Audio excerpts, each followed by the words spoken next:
Assalamualaikum warahmatullahi wabarakatuh. Selamat datang kembali di channel Joran Bambu 71.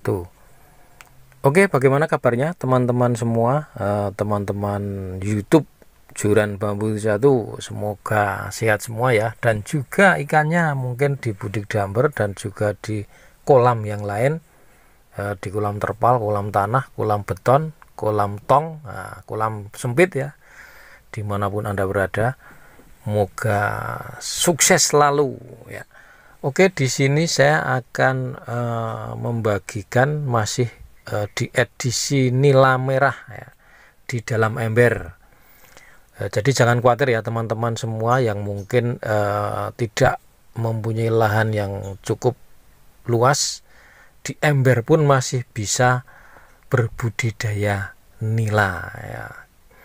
Oke, kali ini saya akan membagikan betapa mudahnya berbudidaya nila di dalam ember ya teman-teman ya. Jadi teman-teman jangan khawatir ya. Ini di sini videonya saya bikin betapa mudahnya. Nah, seperti apa ya?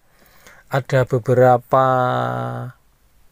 poin penting ya yang harus diperhatikan dalam berbudidaya nila tebar padat di dalam ember ya.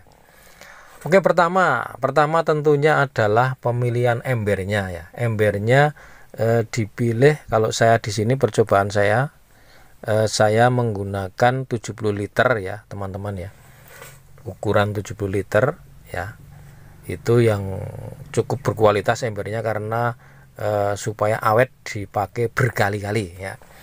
Oke, yang kedua adalah pemilihan bibit, yaitu adalah bibit yang berkualitas yang kita dapatkan dari pembibit yang profesional, atau kalau kita membibitkan sendiri kita memilih indukan yang berkelas ya, artinya masih F1 itu nanti anaknya masih bisa dibibitkan ya, itu biasanya diperoleh dari balai benih ikan yang ada di kabupaten Anda masing-masing, pasti ada itu ya. Kalau enggak ya di kabupaten tetangga atau di sekitar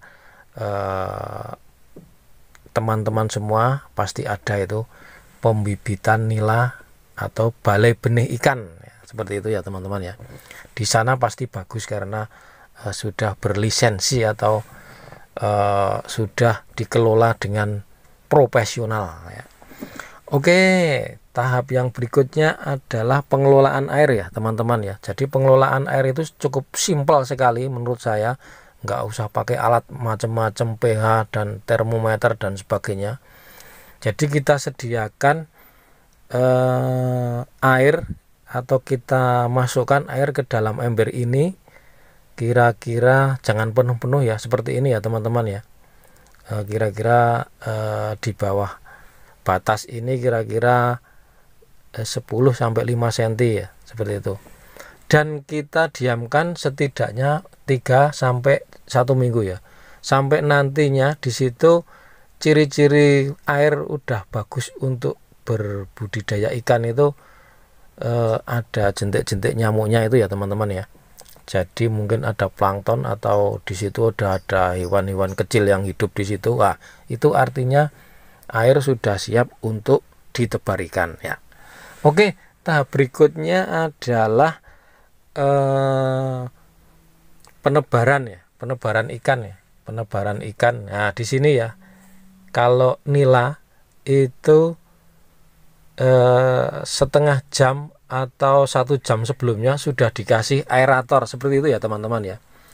Sudah dikasih gelembung-gelembung udara seperti itu setengah jam sebelum ikan kita tebar.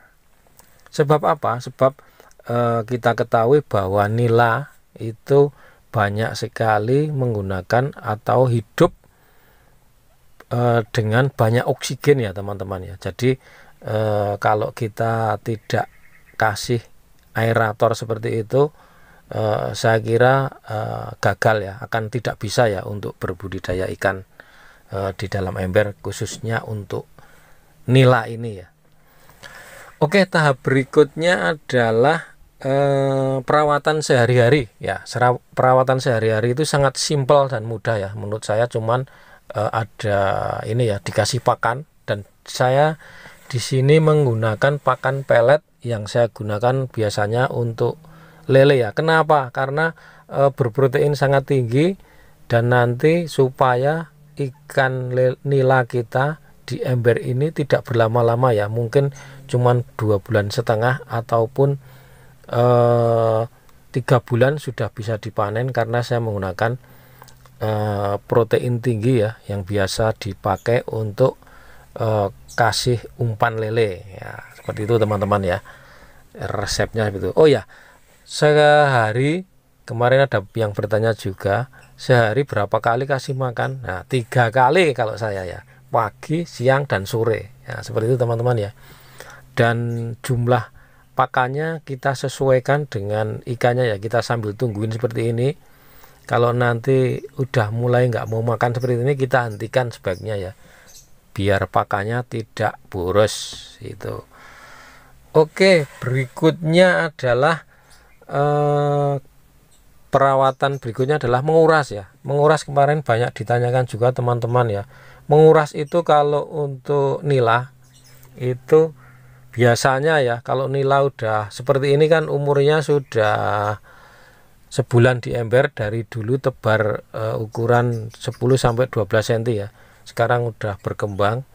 Ini seminggu biasanya saya kuras 2 kali ya teman-teman ya, karena airnya nanti keruh, dan kalau air keruh itu cenderung akan banyak sekali penyakit yang datang ya. Ada jamur atau tiba-tiba mati dan sebagainya ya. Seperti itu teman-teman ya. Jadi tadi perawatan tentang penggantian air. Jadi air itu diganti, nggak usah nunggu harus berapa minggu, harus sebenarnya seperti itu ya. Ketika kita lihat airnya sudah kotor atau bau, apalagi bau ya teman-teman ya. Kalau cuman kotor keruh agak coklat-coklat seperti ini sih nggak masalah saya kira ya. Cuman kalau udah agak ada baunya itu sebaiknya harus cepat-cepat kita ganti ya. Menggantinya seperti apa? Menggantinya ya kita tinggal buang aja airnya, diselang atau bagaimana ini ya teman-teman. Ini diselang, dibuang, terus nanti kita ganti dengan yang baru. Nah, dengan yang baru sebaiknya air yang digunakan adalah air yang dari tampungan dulu ya.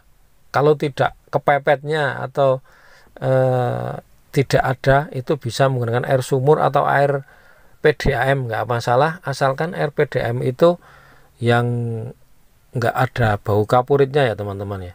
Kalau air PDAM dikhawatirkan biasanya ada bau-bau kapurit itu, dan justru akan menyebabkan ikan akan mati karena pH-nya tidak cocok ya, itu teman-teman ya. Oke, berikutnya adalah panen ya, yang terakhir yang ditunggu-tunggu ini panen ya. Biasanya berapa hari, berapa bulan, nah itu tergantung perawatan kita tadi ya teman-teman ya. Kalau cepat seperti ini, sistem saya cepat, saya pacu dengan pakan yang bagus, pakan yang berprotein tinggi, itu tentunya akan cepat ya, akan cepat panen. 2,5 bulan hingga 3 bulan bisa kita panen dengan bobot ikan masing-masing kira-kira sekilo isi 5 atau 2 on ya, seperti itu ya teman-teman ya. Dan besok kalau udah masa-masa panen juga akan saya videoin ini ya, gitu teman-teman. Oke, jadi ada beberapa kesimpulan ya, ada beberapa kesimpulan dalam video ini. Pertama adalah pemilihan ember, perawatan air pertama tadi harus dengan menggunakan gelembung udara, itu vital, itu jangan enggak itu ya teman-teman ya, jangan enggak, pokoknya gelembung air itu harus, itu wajib, hukumnya wajib. Kalau tidak ya coba sendiri nanti ikannya pasti enggak hidup. Oke, yang berikutnya adalah pengurasan atau perawatan sehari-hari ya, atau ganti air ya. Seperti apa ganti airnya? Ganti airnya ketika airnya udah bau itu ya. Jadi jangan khawatir kalau teman-teman melihat air kok butek kayak gitu, itu nggak apa-apa ya, asalkan jernih kayak gitu ya teman-teman ya, dan belum berbau ya, itu masih bisa dipakai. Oke, berikutnya adalah pakan ya, pakan kita pacu dengan pakan